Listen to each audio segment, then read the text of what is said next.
to bring. I am requesting Viswanathan also. We have MOUs with different universities globally. Best knowledge you have to bring it to Amaravati.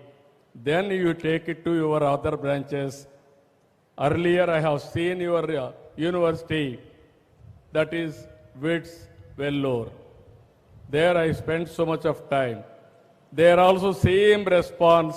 60% of your students are from my state, from Telugu community. I am very happy for that. That is where not only WIT, even SRM, any premier institute, Telugu people are more. That is the commitment they wanted to study.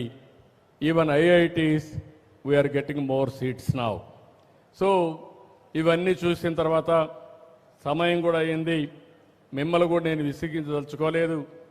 చాలా రోజుల తర్వాత ఇక్కడికి వచ్చాను. 5 సంవత్సరాలు చాలా బాధపడ్డాను. మళ్ళీ అభివృద్ధి స్టార్ట్ అయింది. ఇంకా అమరావతి నాన్ స్టాప్ అన్స్టాపబుల్ అని చెప్పి మీకు అందరికీ తెలియజేస్తూ, ఈ అన్స్టాపబుల్ గేమ్లో మీ భవిష్యత్తు కూడా ఎక్కడుండాలో మీరు ఆలోచించండి. మీ అందరి భవిష్యత్తుని ఎలాంటి ఎకో సిస్టమ్స్ క్రియేట్ చేయాలనో చేసి లాజికల్గా తీసుకుపోయే బాధ్యత నేను తీసుకుంటా. ప్రపంచంలో ఉండే టెక్నాలజీస్ అన్నీ తీసుకొస్తాం, నాలెడ్జ్ మొత్తం తీసుకొస్తాం, మీకు అందుబాటులో పెడతాం. మీకు ఎలాంటి అవకాశాలు కావాలనో కల్పించే బాధ్యత నాది, ఈ ప్రభుత్వాన్ని. దాన్ని అందిపుచ్చుకునే బాధ్యత ఈ యువతదని చెప్పి మరొక్కసారి మీ అందరికీ తెలియజేసుకుంటూ, ఈరోజు ఒక పక్కన చూస్తే ఒక్క అమరావతి గురించే నేను మాట్లాడడం లేదు. ఇక్కడ అమరావతిలో ఏమేం పనులు చేయాలో చేస్తున్నాం. Visakhapatnam highest per capita income as on today. That is a game changer. ఈరోజు దేశంలో విశాఖపట్నం స్టీల్ ప్లాంట్ ఉంది. అదనంగా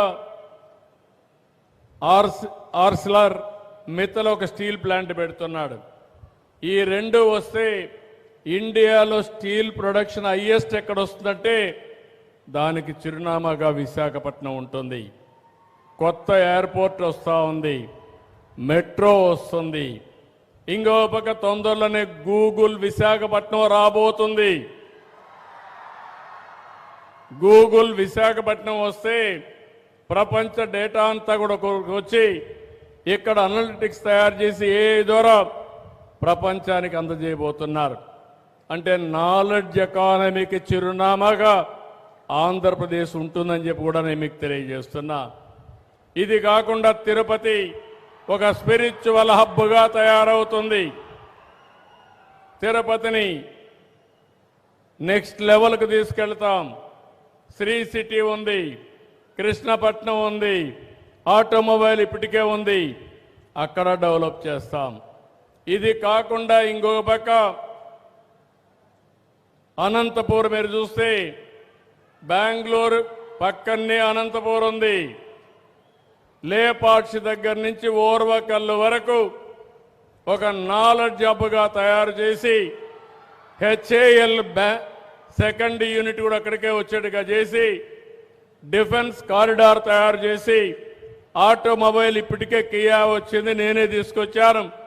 భవిష్యత్తులో అలాంటి ఆటోమొబైల్ ఎక్కువగా తీసుకొచ్చి ఎలక్ట్రానిక్స్ అంతా కూడా భవిష్యత్తు ఉంది. ఇప్పుడు మనందరం నాలెడ్జ్ ఎకానమీ మాట్లాడుతున్నాం. ఈ నాలెడ్జ్ ఎకానమీ నెక్స్ట్ లెవెల్కి పోవాలంటే హార్డ్వేర్ కావాలి, ఎలక్ట్రానిక్స్ కావాలి. ఇప్పటికీ మోడీ గారి నాయకత్వంలో మేక్ ఇన్ ఇండియా ప్రోగ్రాం కింద ఇప్పటి వరకు మీరు చూస్తే $130 బిలియన్ తో మనం హార్డ్వేర్ డెవలప్ చేసే పరిస్థితికి వచ్చాం.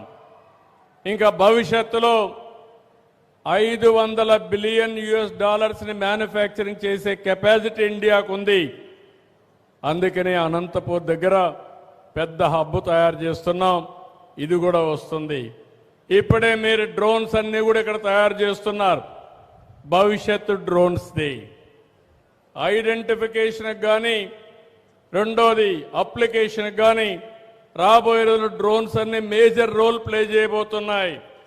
అందుకని ఓర్వకల్లో డ్రోన్ సిటీనే పెట్టి భారతదేశంలో మొట్టమొదట డ్రోన్ సిటీ ఓర్వకల్లో వస్తుందని చెప్పి కూడా నేను మీకు తెలియజేస్తున్నా. అదే ఓర్వకల్లో సెటిలైట్స్ కూడా తయారు చేయాలని ఆలోచిస్తున్నాం. గవర్నమెంట్ ఆఫ్ ఇండియా ఇటీవల ఒక నిర్ణయం చేశారు. ప్రైవేటైజేషన్లో కూడా సెటిలైట్స్ లాంచ్ చేసే అవకాశం వచ్చింది. ఒకప్పుడు ఒక్క శ్రీహరికోటలోనే మనం లాంచ్ చేసేవాళ్ళం. ఇప్పుడు ఎక్కడైనా లాంచ్ చేసుకునే అవకాశాలు వస్తున్నాయి. దీనికి కూడా నాంది పలుకుతాం. గ్రీన్ ఎనర్జీ దేశంలో మొట్టమొదటిసారిగా ఆంధ్రప్రదేశ్లో ముందుకు పోతున్నాం. ఇప్పుడే ఇక్కడికి వస్తే ఒక డెమాన్స్ట్రేషన్ చూపించారు. గ్రీన్ హైడ్రోజన్, నైట్రోజన్, అమోనియా ఇవన్నీ కూడా చూపించారు. అవన్నీ కూడా ఆంధ్రప్రదేశ్లో తయారు చేసే పరిస్థితి వస్తుంది. ఇక్కడుండే స్టూడెంట్స్కి ఫ్యాకల్టీస్కి ఒకటే విజ్ఞప్తి చేస్తున్నారు. Lot of opportunities, lot of futuristic technologies, దానికి చిరునామాగా ఆంధ్రప్రదేశ్ ఉంటుంది.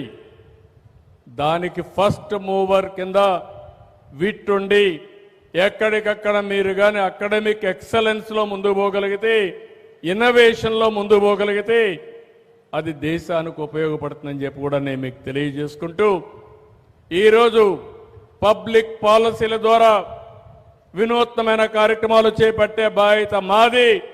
దాన్ని సద్వినియోగం చేసుకునే బాధ్యత ఈ అకాడమిక్ ఇన్స్టిట్యూషన్స్ కానీ ఈ స్టూడెంట్స్ అని చెప్పి మరొకసారి తెలియజేసుకుంటూ, ఈ అవకాశాన్ని ఇచ్చిన మీ అందరికీ, ముఖ్యంగా విట్టు విశ్వనాథన్ గారిని ఇంకొక విషయం కూడా కోరాను. ఇక్కడ చాలామంది రైతులు, 29,000 మంది రైతులు, అదే మరి చాలామంది రైతు కూలీలు ఇక్కడ అమరావతికి సహకరించారు. వాళ్ళందరినీ ఏ విధంగా ముందుకు తీసుకుపోవాలనో, కొంతమందిని మీరు దత్తత తీసుకునే విధంగా, లేకపోతే హ్యాండ్ హోల్డ్ చేసే విధంగా విట్టును కూడా తీసుకోమని చెప్పి ఒక కార్యక్రమం అడిగాను. అది కూడా చేయమని చెప్పి ఒక రిక్వెస్ట్ చేశాను.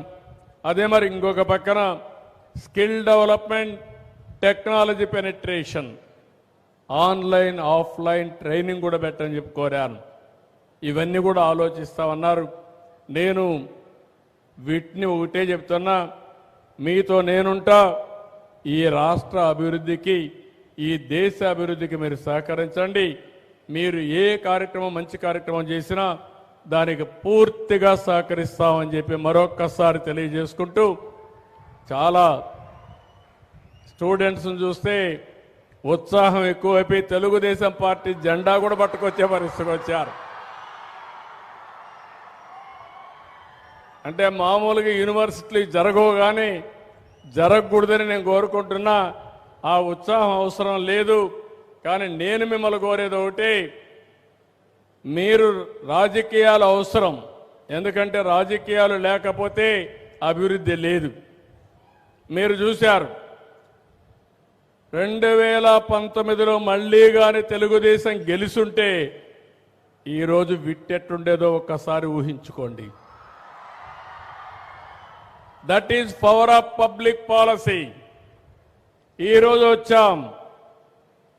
ఈరోజు మీరు చూడబోతున్నారు, ఎగ్జాక్ట్గా 7 సంవత్సరాల్లో 50,000 మంది స్టూడెంట్స్తో విట్ కళకళలాడబోతుంది Amaravati. That is the target I have given for him. దీనివల్ల 12,000 కోట్ల రూపాయలు ఎకనామిక్ యాక్టివిటీ వస్తుంది. డైరెక్ట్ గా, ఇండైరెక్ట్ గా 15,000 మందికి ఉపాధి అవకాశాలు కలుగుతాయి. అభివృద్ధి అంటే, సంపద సృష్టించడం అంటే ఎక్కడికక్కడ ఇలాంటి ఇన్స్టిట్యూషన్స్ వస్తేనే సాధ్యం అవుతుంది. ఇదే మరి నేను హైదరాబాద్లో చేస్తా ఉంటే చాలా మంది ఎగతాళి చేశారు. ఈరోజు మీరు ఒక్క విషయం గుర్తుపెట్టుకోవాలి, ఆలోచనలు ఎంత పవర్ఫుల్ అంటే, పబ్లిక్ పాలసీస్ ఎంత వినూత్నంగా ఉంటాయంటే, ఈ అమరావతి ఒక ఎగ్జాంపుల్. చాలా మంది డబ్బులు లేవని అభివృద్ధి ఆపేతారు. కానీ నేను ఆలోచించింది సంపద సృష్టిస్తే ఆటోమేటిక్గా వస్తుందని ఒక వినూత్నమైన ఆలోచన ఇచ్చాను. ఆ ఆలోచనే ల్యాండ్ పూలింగ్. ఆ ల్యాండ్ పూలింగ్ వల్ల రైతులు ముందుకొచ్చారు. ల్యాండ్ మానిటైజేషన్ వల్ల అమరావతి నిర్మాణం సాధ్యమైంది. అంటే ఈరోజు ప్రభుత్వం ఒక్క పైసా ఖర్చు పెట్టే పని లేకుండా కొన్ని వేల కోట్ల రూపాయలు ఖర్చు పెట్టి ఒక నవ నగరాన్ని మనం నిర్మాణం చేయగలిగామంటే అది ఈరోజు ఈ కాన్సెప్ట్ యొక్క విలువ అని చెప్పి కూడా నేను మీకు తెలియజేస్తున్నా. రాష్ట్రంలో ఉండే అందరూ కూడా ఆలోచించాలి, అభివృద్ధికి ముందుకు రావాలి. అభివృద్ధి వల్ల సంపద సృష్టించబడుతుంది, సంపద వల్ల ఆదాయం పెరుగుతుంది, దానివల్ల మళ్ళా సంక్షేమ కార్యక్రమాలు కానీ ప్రజల సాధికారత సాధ్యమవుతుందని చెప్పి తెలియజేసుకుంటూ మరొక్కసారి ఇలాంటి బ్రహ్మాండమైన కార్యక్రమానికి వచ్చిన స్టూడెంట్స్ అందరినీ పేరు పేరున అభినందిస్తూ అందరికీ నమస్కారాలు. థ్యాంక్ యూ అని అంటారు. ఇప్పుడు ఎవరైనా క్వశ్చన్స్ అడగాలంటే this is better or that is better? Mr. Srivardhan Eluri. Any questions? 2, 3. Hello. Yeah. Namaskaram, sir. I am Srivardhan, Where are final you? year student. Okay, you are here. Capital, mentoring, దానికి కావాల్సిన eco system అందరం తీసుకొస్తాం. దీనివల్ల ఏమవుతుందంటే ఇంతవరకు ఇండియాలో academic institutions వారుగా పనిచేస్తున్నాయి, పారిశ్రామికవేత్తలు వారుగా పనిచేస్తున్నారు. ఆ ఇంట్రాక్షన్ మిస్ అయింది. ఫస్ట్ టైం భారతదేశంలో ఈ యొక్క అకాడమిక్ ఇన్స్టిట్యూషన్స్ అన్ని తీసుకొచ్చి ప్రాక్టికల్గా ఉండే ఇండస్ట్రియల్ సిస్టమ్ తీసుకొచ్చి ఒక ఎకో సిస్టమ్ క్రియేట్ చేయబోతున్నాం. It is going to help a big way. అంటే ప్రతి ఒక్క స్టూడెంట్ కూడా ఇన్నోవేటర్గా తయారు కావాలి. మీ స్కూల్ డేస్లోనే మీకు ఆలోచన రావాలి. అది ఆలోచన వస్తే ఏదైనా సాధ్యం. ఈరోజు విశ్వనాథం గారు ఒక సాధారణ మనిషే, నేను కూడా ఒక సాధారణ కుటుంబంలోనే పుట్టాను, మధ్యతరగతి కుటుంబంలో పుట్టాను. ఎన్టీఆర్ అంతే, అంబేద్కర్ అంతే, గాంధీజీ అంతే, కడన అబ్దుల్ కలాం అంతే. కానీ వాళ్ళ జీవితంలో వాళ్ళు చేసింది రైట్ మైండ్ సెట్తో ముందుకు పోయారు, పాజిటివ్ మైండ్ సెట్తో ముందుకు పోయారు. ఈరోజు అచంచలమైన వ్యక్తులుగా తయారయ్యారు. నేను నిన్ను కూడా హర్షవర్ధన్ శ్రీవర్ధన్ నేను నిన్ను కూడా ఒక గ్రేట్ విజనరీగా చూడాలనుకుంటున్నా, అచీవర్గా చూడాలనుకుంటున్నా. రతన్ టాటా కూడా చిన్నప్పుడు ఎన్నో అవమానాలు పడ్డాడు. ఆయన పుస్తకంలోనే చెప్పాడు, వాళ్ళ తల్లి డివోర్స్ ఇస్తే స్కూలుకు పోతే పిల్లలందరూ ఎగతాళి చేశారు ఆయన. అక్కడి నుంచి కష్టపడి పైకి వచ్చాడు. ఈరోజు ఒక ఎంపైర్ క్రియేట్ చేశాడు. కాబట్టి నీకు కూడా ఆ శక్తి ఉంది. నీకే కాదు, ఇక్కడుండే పిల్లలందరూ కూడా ఈరోజే సంకల్పం చేసి సమాజంలో మీరు కూడా ఒక ఉన్నతమైన వ్యక్తులుగా తయారు కావాలని ఆలోచించడమే కాకుండా దాన్ని సాధించడానికి మీరు శ్రీకారం చుట్టండి, మీరు అవుతారు. Thank you so much, sir. Thank you. Then anybody?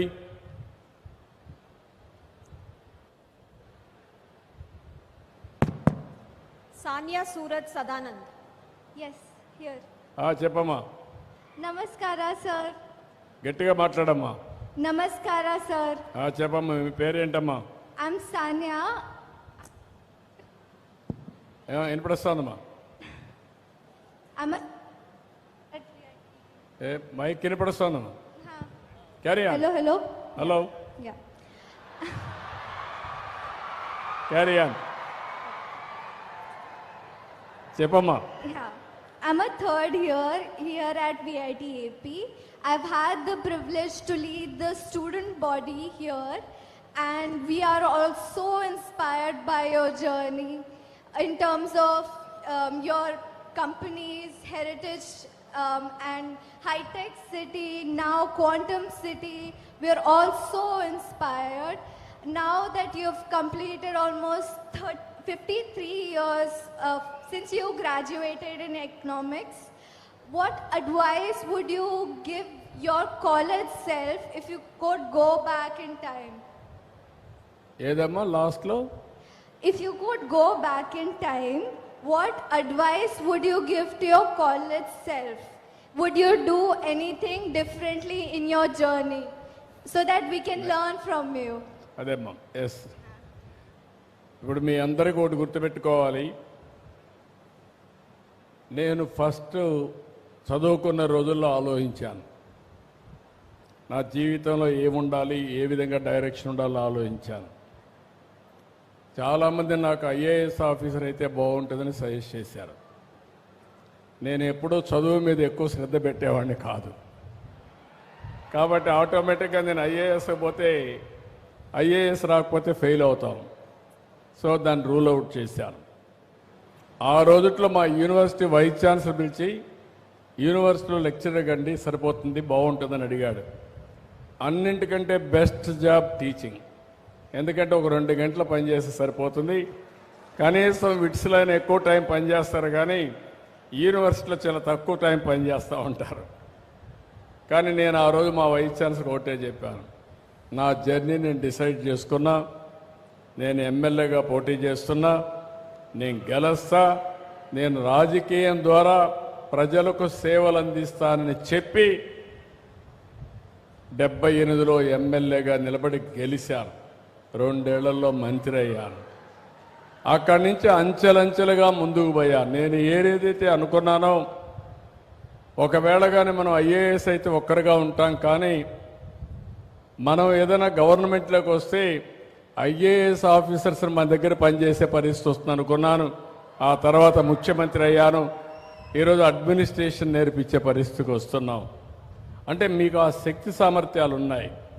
ఇంకొక విషయం కూడా రెఫర్ చేశారు మీరు. ఎగ్జాక్ట్గా 35 ఇయర్స్ బ్యాక్ ఎప్పుడు కూడా రాజకీయ నాయకులందరూ కూడా రాజకీయాలు చేస్తూ ఫ్యామిలీని కూడా చూడకుండా వదిలిపెట్టేస్తూ ఉంటారు.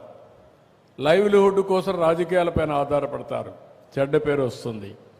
నేను ఎప్పటి నుంచి ఒకే మాట చెప్పాను, ప్రతి ఒక్కరు కూడా వ్యాపారం అన్నా చేయండి, ఒకరు ఉద్యోగం అన్నా చేయండి, రాజకీయాలపైన లైవ్లీహుడ్ కోసం ఆధారపడకూడదు. అప్పుడే మీకు గౌరవం ఉంటుంది, నీతివంతమైన పాలన ఇవ్వగలుగుతారని చెప్పేవాడిని. ఆ ఉద్దేశంతోనే 91లో ఆర్థిక సంస్కరణలు వస్తే 92లో హెరిటేజ్ స్టార్ట్ చేశాను. ఈరోజు 2 ఏళ్లే నేను ఆ పని చేశాను బిగినింగ్లో, అది కూడా పార్టీ వర్క్ చూసుకుంటూ. ఈరోజు ఏమాత్రం ఎత్తుక్కోకుండా మా మిస్సెస్కి అప్పచెప్తే బ్రహ్మాండంగా పనిచేసింది. ఈరోజు ఒక కంపెనీ నిలబెట్టే పరిస్థితికి వచ్చారు. అంటే కొంతమంది మీరందరూ ఏం ఆలోచిస్తున్నారంటే, రాత్రికి రాత్రి ఏదో రావాలనుకుంటున్నారు, అంటే జాక్పాటో లేకుంటే లాటరీ మారిగా. అది శాశ్వతం కాదు. మీరు ఏదైనా సరే ఒకటి విజువలైజ్ చేయండి, అది చేసి నిరంతరం దాన్ని సాధించడానికి కష్టపడండి, పర్సువేషన్ చేయండి. మీరు సక్సెస్ కాకపోతున్నాను అడగండి. ఒకసారి కొన్ని కలిసి రావు. కలిసి రానప్పుడు నిరుత్సాహం అవసరం లేదు. That is where startup. ఒక స్టార్టప్ ఫెయిల్ అయితే 2వ స్టార్టప్ పోదాం. నేను అలాంటి ఎకో సిస్టమ్ కూడా ఇక్కడ క్రియేట్ చేస్తానని చెప్పి కూడా నేను మీకు తెలియజేస్తున్నా. ఒకప్పుడు నేను హైదరాబాద్ నిర్మాణం చేశాం, తెలుగు జాతి కోసం చేశాను. ఈరోజు హైదరాబాద్ తెలంగాణకి వెళ్ళింది. నేను ఎప్పుడు కూడా నిరుత్సాహపడలేదు. నేను ఒకే మాట చెప్పాను, ఈరోజు హైదరాబాద్ తెలంగాణ రాష్ట్రానికి వచ్చింది. ఆ రోజు నేను తీసుకున్న నిర్ణయాల వల్ల హైయెస్ట్ పర్ క్యాపిటా ఇన్కమ్ ఇండియాలో ఎక్కడంటే తెలంగాణ రాష్ట్రం. నేను గర్వపడుతున్నా, ఒక తెలుగు రాష్ట్రం హైయెస్ట్ పర్ క్యాపిటా ఇన్కమ్ వస్తూ ఉందని. ఇప్పుడు మళ్ళా ఒక కంకణం కట్టుకొని పనిచేస్తున్నాను. 2029కి మళ్ళా ట్రాక్ మీద పెడతాం. 2047కి హైయెస్ట్ పర్ క్యాపిటా ఇన్కమ్కి చిరునామాగా ఆంధ్రప్రదేశ్ ఉంటుంది. అది సాధించి తీరుతాం. నేను కూడా ఒక గోల్ పెట్టుకున్నాను. ప్రపంచంలో 2047కి నెంబర్ 1 కమ్యూనిటీగా తెలుగు జాతి ఉండాలని భారతదేశంలో భారతీయులు ముందుంటే అందులో అగ్రస్థానంలో తెలుగు వాళ్ళు ఉండాలని ఒక ఆశయం పెట్టుకొని పనిచేస్తున్నా. మీరు కూడా setup A goal to achieve that. You work in that direction. 100% you will succeed. This is my message to all of you. You think in that direction, it is possible. Every person, you are all more intelligent, at least you are all very lucky. Now you had a comfortable education life. I used to work 6 kilometers morning, 6 kilometers evening. Two-way, that means 14 kilometers a day. Rivers, fields, raw hills, everywhere by carrying my own food. So these are all examples for you. Thank you, Samira. Anybody? Next Amrita. Student అమృతకి mic ఇవ్వాల్సిందిగా ఇట్రమ్మా. కోరుకుంటున్నా. Yes, sir. Amrita గారికి చెప్పమాట్లాడండి. Namaskaram, sir. Carry on. Thank you for giving this opportunity. నా పేరు అమృత. నేను MTech integrated 4th year చదువుతున్నాను సార్. సార్, స్వర్ణాంధ్ర విజన్ 2047 కోసం మీరు చాలా స్ట్రాంగ్ ప్లాన్స్ని డిజైన్ చేశారు. అది మాకు చాలా ట్రూలీ ఇన్స్పైరింగ్గా ఉంది. అండ్ మాకు కూడా మా ఫ్యూచర్ మీద చాలా బెటర్ హోప్ వచ్చింది. కాదమ్మా. As a engineering స్టూడెంట్స్గా. అదేమ్మా, నేను 2047 చెప్పాను. సార్, ఆంధ్రప్రదేశ్ సిటిజన్స్ ఎక్కడ ఉండాలో చెప్పాను. అవును సార్. నువ్వు ఎక్కడ ఉండాలనుకుంటున్నావు 2047కి? 2047 కంటే ముందే ఒక మీక్ లాగా విజనరీ ఒక ఇంజనీరింగ్ స్టూడెంట్ అవ్వాలనుకుంటున్నాను సార్. ఏంటమ్మా? 2047 కంటే ముందే ఒక విజనరీ ఒక ఇంజనీరింగ్ స్టూడెంట్ అవ్వాలనుకుంటున్నాను సార్. అవును. ఇప్పుడు నీకు ఎట్లా డిగ్రీ వస్తుంది రేపో ఎల్లుండో? మీకంటే- what about you? What is your career? 23 years I'm asking. Yes, sir. మీరు మాకు ముందు నుంచి హోప్ ఇస్తారని అనుకుంటున్నాం సార్. కాంట్రిబ్యూట్ చేస్తాం సార్. నేను హోప్ ఇచ్చాను. Yes sir. మీరేమి చేస్తారు? నేను సార్, ఐఎమ్ ఆస్కింగ్ మేము కూడా రివర్స్. మీకు ఒక గ్రీన్ స్టేట్ కి హెల్ప్ఫుల్ అవుతాం సార్. హెల్ప్ కాదమ్మా. ఇన్నోవేషన్ కి వాటికి మా దగ్గర నుంచి నా కాంట్రిబ్యూషన్ కి విఐటి యూనివర్సిటీతో మాకు వచ్చిన ఆ నాలెడ్జ్ ని మేము అన్ని ఎక్విప్ చేసి అన్ని మీకు ఒక మంచి ప్రాజెక్ట్స్ చేసి మీకు ఒక గ్రేట్ ఇన్నోవేటివ్ హబ్ ని మా తరపు నుంచి మేము మీకు అందించాలనుకుంటున్నాం సార్. అది బిగినింగ్ అమ్మా. తర్వాత ఏమవుతావు? సార్, ప్రస్తుతానికైతే ఇదే ఉంది సార్. తర్వాత నువ్వు ఆలోచించకపోతే నా లైన్లో లేవు నువ్వు. You must be visionary. Yes sir, of course I am. Abdul Kalam ఎన్నిసార్లు చెప్పాడు? నేను ఏం చేశాను తెలుసా నీకు? సార్ చెప్పండి. 95లో ముఖ్యమంత్రి అయినప్పుడు పెద్ద పెద్ద హోర్డింగ్స్ పెట్టాను హైదరాబాద్ సిటీ అంతా. Dare to dream, strive to achieve. కలలు కనండి, దాన్ని సాధించడానికి కష్టపడమని 95లో పెడితే అది చూసిన తర్వాత చాలామంది పారిశ్రామికవేత్తలయ్యారు, విదేశాలకు పోయారు, బ్రహ్మాండంగా రాణించారు. ఇప్పుడు నేను 2047 స్వర్ణాంధ్రప్రదేశ్ అంటున్నాను. స్వర్ణాంధ్రప్రదేశ్లో మీరు ఎక్కడుంటారు? పెళ్లి చేసుకుంటావు, నమ్మకమే, అది తప్పదు. పెళ్ళి ఏమన్నా పోస్ట్ పోన్ చేస్తున్నావా? లేదు సార్. Okay, agreed. రెండోది, మ్యారేజ్ అయినాక పిల్లలు కూడా ఉండాలి. కాబట్టి పిల్లలు వద్దనుకుంటున్నావమ్మా నువ్వు? లేదు సార్. That is good. ఇప్పుడు ఏమైందంటే నేను ఉద్యోగాలు రావాలని కోరుకున్నాను. చదువుకొని ఐటీ వచ్చిన తర్వాత పిల్లల్లో స్వార్థం పెరిగింది. Double income, no kids, let us enjoy.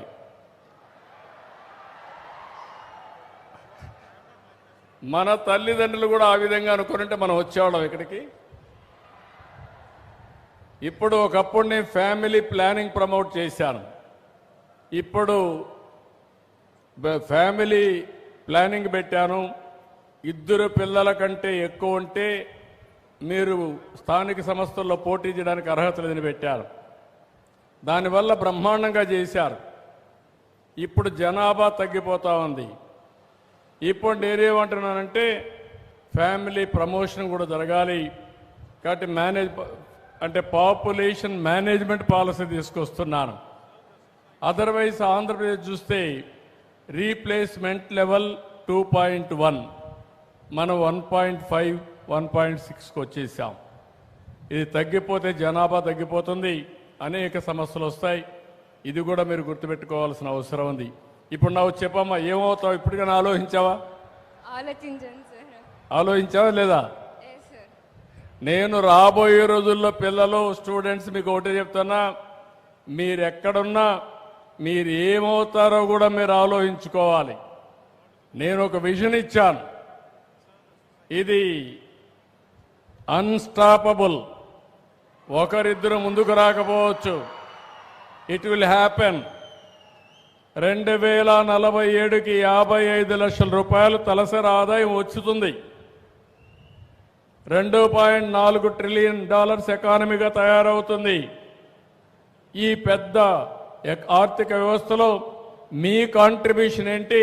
మీరెక్కడుంటారు? రెండు, మీ కాంట్రిబ్యూషన్, మీరు ఏ విధంగా పొజిషన్ అవుతారు, ఈ రెండు కూడా వర్కౌట్ చేయాలి. తప్పకుండా సార్. ఏమ్మా, మళ్ళా నేను కలుస్తాను నిన్ను, ఓకే సార్. నిన్ను వదిలిపెట్టను. Thank you sir. నువ్వు చదువు, మళ్ళా నాకు చెప్పాలి. కనీసం after 1 month, 2 months, 3 months time ఇస్తాను. మళ్ళీ నువ్వు వచ్చి నాకు చెప్పాలి. I will do it sir. I'm ready to eager to serve the society. Serve the society, you have to grow and serve the society. రెండు చేస్తాను సార్. ఎక్సలెంట్ అమ్మా, congratulations. I wish all the best. God bless you. Thank you so much sir. Thank you అమ్మా. Thank you for the powerful speech sir. Thank you అమ్మా.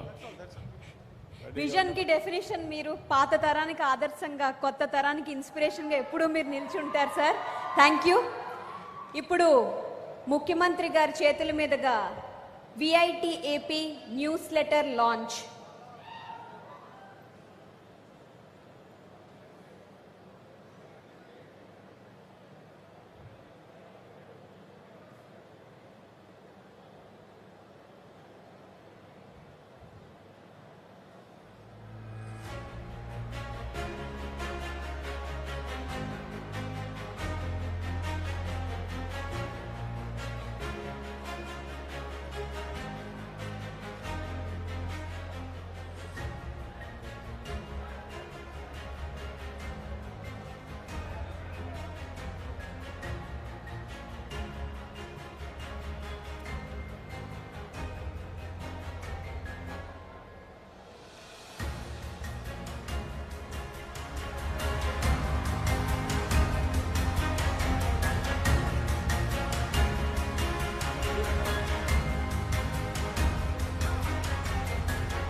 ఇప్పుడు గౌరవ ముఖ్యమంత్రి గారికి సన్మానం చేయవలసిందిగా VITAP ఛాన్సలర్ G. విశ్వనాథన్ గారిని కోరుకుంటున్నాం. సార్.